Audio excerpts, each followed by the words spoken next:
और जैसे कि आप देख सकते हो आज बहुत सारी कंट्रीज ठप पड़ गई है। लॉकडाउन के चलते आज बड़ी से बड़ी कंट्रीज एकदम सुन सी पड़ गई है। और वहां हमारे लॉकडाउन का इन्वेंटर, मेरा मतलब है चाइना, लिटरली एक ऐसी इकलौती कंट्री है जो फिर से अपने फैक्ट्रीज, अपने बिजनेसेस और न जाने क्या क्या खोल कर बैठा है। ये फिर से अपने नॉर्मल कंडीशन में आ गया है और अपने रोज के रहन सहन में वापस लग गया है। यहाँ तक कि फिर से अपने वायरस वाले वेट मार्केट्स को खोल के बैठ गया है। And this makes the world से कि भैया कुछ तो सीख लो अपनी गलतियों से। अगर आप नहीं तो हमें तो सीख जरूर लेनी पड़ेगी। और ऐसा अब दुनिया के बड़े बड़े देशों के मत्थे लग रहा है। सभी के अकलें आज ठिकाने आ रही है और इसमें सबसे बड़ा कंट्रीब्यूशन रहा है इस ग्लोबल पैंडेमिक का। और इसीलिए अब दुनिया की इकोनॉमिक डार्लिंग चाइना शायद से ये टाइटल गंवाने के कगार पे आ गई है। और इन फ्यूचर सिचुएशन बहुत चेंज होने वाला है। जितनी पावर इसे एंजॉय करनी थी उसने कर ली है। यूएसए से लेकर सारे यूरोपियन देश जो चाइना के मैन्युफैक्चरिंग पे इतने डिपेंडेंट थे, उन सब की आज बजी पड़ी है, वो भी गंदी वाली। And I'm not kidding friends, इन सब की आंखें असल में खुल चुकी है और ये ढूंढ रहे हैं अपने नए मैन्युफैक्चरिंग के अड्डे दुनिया भर में। और ऐसी 3 कंट्रीज है जो चाइना को मैन्युफैक्चरिंग में बराबर का टक्कर दे सकती है और उनमें से एक है हमारा देश भारत, जो आने वाले कुछ सालों में the next manufacturing hub of the world बन सकता है और एंजॉय कर सकता है the economic super power just like China, या शायद उससे भी ज्यादा, क्योंकि इंडिया एक डेमोक्रेटिक कंट्री है। द फ्यूचर ऑफ इंडिया काफी ब्राइट है फ्रेंड्स, और ये कोई इल्यूजन या कोई ड्रीम नहीं है, ये डेफिनेटली हो सकता है। और जब ऐसा होगा तो आप सब भी अपना सीना गर्व से चौड़ा उठोगे। तो क्या आप नहीं जानना चाहेंगे कि कैसे हमारा भारत देश उस स्थान तक पहुंच सकता है और हमें उसके लिए क्या कॉन्ट्रीब्यूशन एक बेसिक इंडिविजुअल लेवल पर निभाना पड़ेगा। और फिर बहुत ही जल्द हमारा देश भी उस स्थान पर पहुंच जाएगा जहां पर आज चाइना खड़ा है। सो बिल्कुल अंत तक देखना इस वीडियो को माय फ्रेंड्स, क्योंकि ये वीडियो एक इंडियन के लिए बहुत ही इंपॉर्टेंट होने वाला है और इंडिया का भविष्य बदलने में आप सब भी अपना कंट्रीब्यूशन दे पाओगे। So let us not waste any time anymore and let us get started with today's video titled the fall of China and rise of India. अब फ्रेंड्स, आगे के आने वाले साल बहुत ही ज्यादा क्रूशियल यानी एक्सट्रीमली इंपॉर्टेंट होने वाले हैं पूरे के पूरे वर्ल्ड इकोनॉमी के लिए। जैसे कि हम देख सकते हैं आज कई सारी पावरफुल कंट्रीज पूरी तरीके से चाइना से भरोसा उठा चुकी है। मतलब कसम से चाइना ने विश्वास की धज्जियां उड़ा के रख दी है। हर कुछ सालों में कोई ना कोई दुनिया के लेवल पर जान लेने वाली बीमारियों को जन्म देता रहता है, बस सिर्फ अपने पैसे कमाने की लालच में, अपने देश के निजी स्वार्थ के लिए। और किसे पता एक दिन चाइना का पलड़ा भारी नहीं बल्कि सीधा हल्का हो जाएगा। और ये असल में एक बहुत ही बड़ी बात होगी, क्योंकि ये पूरी की पूरी बाजी ही पलट देगा। हम बिल्कुल अपनी आंखों के सामने एक नए इकोनॉमिक पावर हाउस के क्रिएशन को विटनेस कर पाएंगे। और ये सुनने में एक्चुअली में जितना इजी लग रहा है, असल में होना उतना इजी नहीं है। लेकिन कुछ चीजें हैं जो हम इंडिविजुअल लेवल पर बिल्कुल कर सकते हैं। लेकिन इससे पहले ये जान लेते हैं कि चाइना की हिस्ट्री क्या रही है और कैसे चाइना ने तरक्की हासिल की, ताकि हम भी उससे कुछ सीख ले सके। और इसे जानने के लिए हमें जाना होगा 1970s में, जहां से ये सब कुछ शुरू हुआ। चाइना जो वैसे तो पहले से कम्युनिस्ट इकोनॉमी थी, लेकिन 1970s के बाद उसने धीरे धीरे अपने कम्युनिस्ट इकोनॉमिक पॉलिसीज को कैपिटलिज्म के ओर बढ़ाना शुरू कर दिया। और इसी तरह it adopted a mix market socialist economy. मतलब सोशलिज्म में गवर्नमेंट का खौफ भी और कैपिटलिज्म में एंटरप्रेन्योर्स के मुनाफे भी, बेस्ट ऑफ बोथ वर्ल्ड्स। और इसी चेंज ऑफ इकोनॉमिक पॉलिसी ने चाइना का पूरा भविष्य ही बदल डाला। चाइना ने काफी सारे फॉरेन इन्वेस्टमेंट्स को अपनी ओर आकर्षित किया and it built many specific economic zones, SEZs, जहां पर बड़े बड़े फैक्ट्री सेटअप किए गए। और फिर 1980s तक फॉर्च्यून 500 की कंपनीज तक यहां पर अपने प्रोडक्ट्स मैन्युफैक्चर करने लग गई। और इसके सबसे बड़े रीजंस थे चीप लेबर फोर्स और favourable import export tax laws. और फिर चाइना बहुत जल्द बन गया बहुत सारे विदेशी कंट्रीज का मैन्युफैक्चरिंग अड्डा। तो अगर फ्रेंड्स आपने एक चीज नोटिस की होगी, जो आई एम श्योर आपने नोटिस जरूर की होगी, कि हर चीज मोस्टली मेड इन चाइना ही क्यों होती है। चाहे फिर वो आपका फोन हो, किचन का सामान हो, मेकअप का किट हो, कपड़े हो, लाइटिंग्स हो या कुछ भी, यहाँ तक कि प्लास्टिक्स भी, सब के सब मेड इन चाइना। और ये इसीलिए क्योंकि चाइना ने फॉरेन मैन्युफैक्चरर्स के लिए कंपटीशन ही हटा डाला। अगर कोई कॉम्पिटिटर खड़ा भी हो तो वो मेड इन चाइना के लो प्राइसेस से कभी भी कंपीट नहीं कर पाएगा। और इस तरह चाइना ने एक्चुअली पूरे मार्केट पर अपना कब्जा हासिल कर लिया, जिसने उसे आज इतनी रफ्तार से दुनिया की सेकेंड लार्जेस्ट इकोनॉमी बना दी after USA. But friends, here comes comes a catch, अगर चीप लेबर वाली कंट्री अगर अमीर बन जाए तो क्या होगा? वेल, ज्यादा कुछ नहीं, बस फॉरेन इन्वेस्टर्स के खर्चे बढ़ जाएंगे और मे बी उनका नुकसान होना शुरू हो जाए।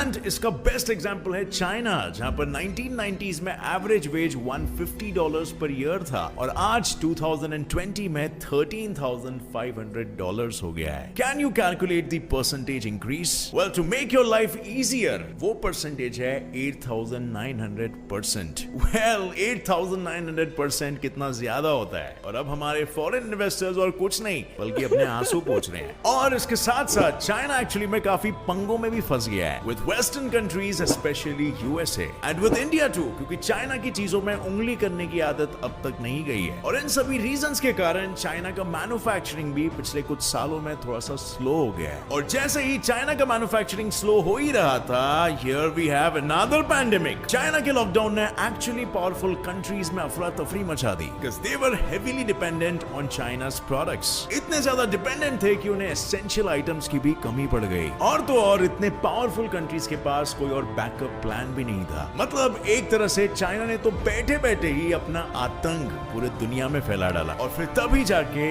इन देशों की आंखों की पट्टी एक्चुअली में खुली। They realized that they've put all their money blindly in one place, all eggs in one basket। और क्या आपको पता है फ्रेंड्स, चाइना दुनिया का सेकेंड लार्जेस्ट ड्रग्स और मेडिसिन का एक्सपोर्टर भी है। और पैंडेमिक्स के चलते आज हर जगह उसी के द्वारा पहुंचाई जाने वाली दवाइयां, ग्लोव्स, मास्क एटसेट्रा सभी की शॉर्टेज हो गई है, और जिन्हें मिल रही है उन्हें मिल रहा है डिफेक्टिव माल, और वो पहली फुर्सत में ये सड़ा हुआ माल चाइना को वापस कर दे रहे हैं। इतना ही नहीं, बाकी के सेक्टर्स भी इससे बुरी तरह से इफेक्ट हुए हैं। बिजनेसेस को 1 से 2 महीने तक का डीले सहना पड़ा। और आखिर हम क्यों है चाइना पर इतने डिपेंडेंट, जब हम मेक इन इंडिया प्रोडक्ट्स को यूज कर सकते हैं? देन व्हाई बाय चीनी माल जो 3 महीने से ज्यादा तो वैसे भी चलता नहीं है। और फ्रेंड्स, यहां तक कि हम चाइना को बराबरी की टक्कर भी दे सकते हैं, क्योंकि इंडिया और चाइना में काफी सारी सिमिलैरिटीज भी है। जैसे दोनों देशों की पॉपुलेशन वर्ल्ड में सबसे ज्यादा है। China ranks 1, closely followed by India which is number 2। और इतना ही नहीं, बल्कि 1980s के पहले चाइना की इकोनॉमी भी एग्रीकल्चर डोमिनेटेड थी, जैसे आज इंडिया है। इंडिया में आज 45% वर्कफोर्स एग्रीकल्चर सेक्टर में है। और जैसे चाइना की मेजॉरिटी पॉपुलेशन मैन्युफैक्चरिंग सेक्टर की वजह से अपनी पॉवर्टी यानी कि गरीबी से उठी, बिल्कुल वैसे ही हमारे देश इंडिया की 30 करोड़ जनसंख्या पिछले 2 दशक में पॉवर्टी से उभरी है। बट हमारे देश की ग्रोथ मैन्युफैक्चरिंग सेक्टर या एग्रीकल्चर सेक्टर के तरक्की से नहीं हुई है, बल्कि सर्विस सेक्टर के बलबूते पे हुई है। Despite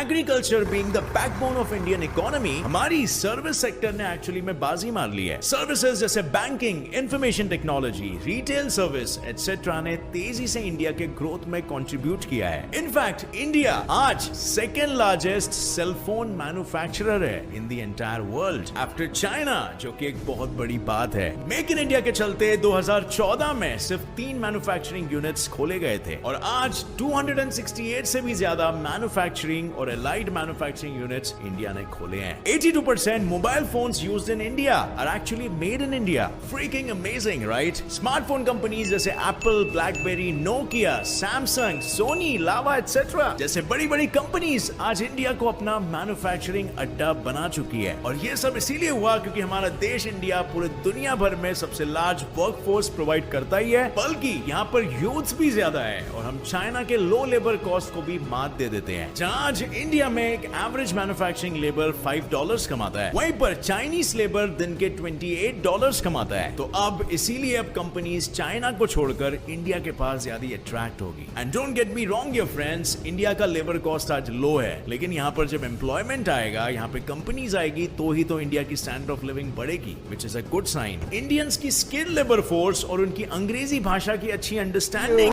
What is your name? My name is Sunita. भी हमें चाइना से आसानी से एक कदम आगे बढ़ा सकती है। India has the largest English speaking and English understanding population English and can handle more customers. They are for the voice in the process. entire world as well. And plus, India is also a democratic country, जिसके साथ दुनिया के हर democratic country अच्छे business relations रखना चाहेंगे। और ये literally एक बहुत ही बड़ी बात है फ्रेंड्स, क्योंकि यही सब गुणों के कारण आज बड़े बड़े मल्टीनेशनल कंपनीज इंडिया के ग्रोथ में इन्वेस्ट करने को रेडी है। और ये आप आजकल देख ही सकते हैं कि कैसे साल भर साल हमारा देश आगे बढ़ते ही जा रहा है, और बस सिर्फ एक बाधा जो हमारे ग्रोथ के आड़े आती है, और वो है इंडिया का poor infrastructure. Just this one issue friends, और इमेजिन करिए अगर हमने ये इशू को भी सॉल्व कर दिया तो हम कहां से कहां पहुंच जाएंगे। और ये असल में हमारे सामने एक बड़ी चुनौती है फ्रेंड्स। इंफ्रास्ट्रक्चर को डेवलप करना कोई बाएं हाथ का काम नहीं है, हम सबको मिलकर एकजुट होकर इसकी तरफ वर्क करना होगा। We can not solely depend on the government for that. जितना ये करना उनका काम है, उतना ही ये करना हमारा काम भी है। अगर आप एक एंटरप्रेन्योर या बिजनेसमैन हैं, तो आप अपने टैक्सेस और सभी चीजें रेगुलरली भरिए और कंट्रीब्यूट करिए इंडिया के सोशल वेलफेयर डेवलपमेंट में। आप कुछ ऐसा बिजनेस मॉडल चुन सकते हो जो पैसे के साथ साथ इंडिया को तरक्की के राह में भी लेके जाए, कुछ पॉजिटिव और कंस्ट्रक्टिव बदलाव लाए एक सोशल लेवल पर। और अगर आप वर्किंग क्लास हो तो आप यही इंफ्रास्ट्रक्चर को बेहतर ढंग से यूज करें। जैसे हम अपने घरों को जितना साफ सुथरा रखते हैं, वैसे ही हमें अपने देश को भी साफ सुथरा रखना है। जस्ट कोई चीज पब्लिक प्रॉपर्टी है बोल के उसे मिसयूज करना जरा भी सही नहीं है। यहाँ पर हम सभी इंडियंस को एक माइंडसेट शिफ्ट लाना होगा। हमें एक डेवलप्ड कंट्री के सिटीजन की तरह सोचना होगा और अपने देश से उसी तरीके से प्यार करना होगा जिस तरह हम अपने पेरेंट्स से करते हैं। हमारी गवर्नमेंट हमारे लिए बहुत कुछ तो कर रही है, और इनफैक्ट इस पैंडेमिक के वक्त वो दूसरे देशों को भी मेडिसिन सप्लाई करके उनकी भी मदद कर रही है। इंडिया आज टेकिंग पोजीशन से गिविंग पोजीशन में है, जो निस्वार्थ भाव से आज देशों की मदद कर रहा है, जो कि ग्लोबल लेवल पर भी हमारी एक बहुत ही अच्छी छवि यानी कि इमेज क्रिएट कर रहा है। और ये हमें एक्चुअली में हेल्प कर सकता है हमारे वो दो कंपटीशन से फाइट करने के लिए। इंडिया के साथ साथ ऐसे दो और देश भी है जो फ्यूचर में वर्ल्ड के मैन्युफैक्चरिंग अड्डे बन सकते हैं पोटेंशियली। वियतनाम और मेक्सिको भी बहुत सारे पावरफुल कंट्रीज को अपनी तरफ आकर्षित कर रहे हैं। और क्यों ये इंडिया के एक तगड़े कंपटीशन हो सकते हैं, आइए हम जानते हैं। वियतनाम जो एक समय में एक्सट्रीमली पुअर देश हुआ करता था, आज पॉवर्टी से मिडिल इनकम ग्रुप में आ गया है, और वो भी in just 20 years. Can you imagine that? ये वियतनाम को वर्ल्ड की सबसे फास्टेस्ट ग्रोइंग इकोनॉमी बनाता है। और अगर ऐसी ग्रोथ जारी रही तो वो दिन दूर नहीं होगा जब वियतनाम एक हांगकांग, सिंगापुर या यूए तक बन सकता है। और दूसरी तरफ एक डेटा के अनुसार मेक्सिको ऑलरेडी बिगेस्ट मैन्युफैक्चरिंग अड्डा बनने की रेस में काफी आगे पहुंच चुका है। 2017 में Mexico's export to the United States सीधा 14% बढ़ गया था, और इसने $300 बिलियन से भी ज्यादा कमाया। और एक यूएस कंपनी के सर्वे के हिसाब से यूएस के काफी सारे कंपनीज चाइना से अपने मैन्युफैक्चरिंग का एक मेजर चंक मेक्सिको में शिफ्ट करने की तैयारी शुरू कर चुके हैं। और हालांकि एक बड़े लेवल पर अब तो बस सिर्फ प्लानिंग चल रही है, लेकिन फ्यूचर में ऐसे होने के चांसेस बहुत ही हाई है। तो फ्रेंड्स, हमारे देश भारत के लिए पुअर इंफ्रास्ट्रक्चर के साथ साथ आगे कंपटीशन भी है, और आगे के आने वाले ये 20 साल काफी क्रूशियल होने वाले हैं, और ये बाजी कभी भी पलट भी सकती है। वियतनाम, मेक्सिको और इंडिया